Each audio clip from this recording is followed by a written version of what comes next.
নমস্কার বন্ধুরা, welcome to my ভোজন চ্যানেল। আজকে আপনাদের সাথে শেয়ার করে নেব যেটা বানিয়েছিলাম বাড়িতে ঝিঙে আলু আর চিংড়ি মাছ দিয়ে একটা পাতলা ঝোল, যেটা গরমে খেতে দারুণ লাগে। কড়াই বসিয়ে দিয়েছি, সর্ষের তেল দিয়ে দিয়েছি, নিয়ে নিয়েছি চিংড়ি মাছ, নুন হলুদ মাখিয়ে রেখেছি, কিছুটা আলু আর ঝিঙে নিয়েছি। পিস করা আলুগুলো গরম তেলে দিয়ে ভালো করে একটু নুন আর হলুদ দিয়ে ভেজে নেব। একটু নাড়াচাড়া করে নিয়ে অ্যাড করে দেবো ঝিঙেগুলো।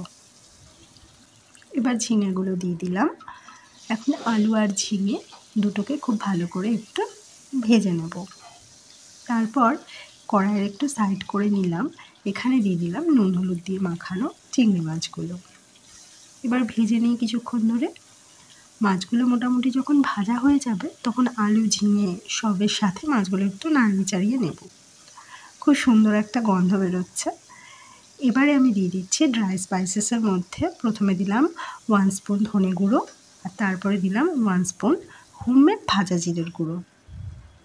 3-4টে মতো কাঁচা লঙ্কা চিড়ে নিয়ে সেগুলো অ্যাড করে দিলাম। হলুদ গুঁড়ো দিলাম, স্বাদ মতো নুন দিয়ে দিলাম। এবার একটুক্ষণ নাড়াচাড়া করে নিয়ে ব্যাস ঝোলের জন্য দিয়ে দেবো জল। অ্যাড করে দিচ্ছি জল।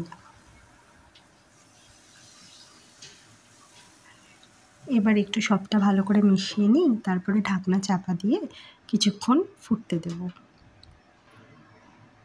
ঢাকনাটা তুলে একবার চেক করে নিচ্ছি আলু সেদ্ধ হয়েছে কিনা, কিন্তু আরও বেশ কিছুক্ষণ সেদ্ধ হতে হবে।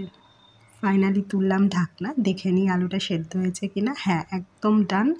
ব্যাস, রান্না কমপ্লিট। এবার নামিয়ে নেব। এই ঝোলটা খেতে ভীষণ ভালো লাগে। এই যে এরকম হয়েছে। যদি রেসিপিটি ভালো লাগে তাহলে লাইক আর কমেন্ট করবেন। চ্যানেলটি ভালো লাগলে সাবস্ক্রাইব করবেন, পাশে থাকবেন। Thanks for watching. আসছি আরও একটি রেসিপি নিয়ে খুব তাড়াতাড়ি।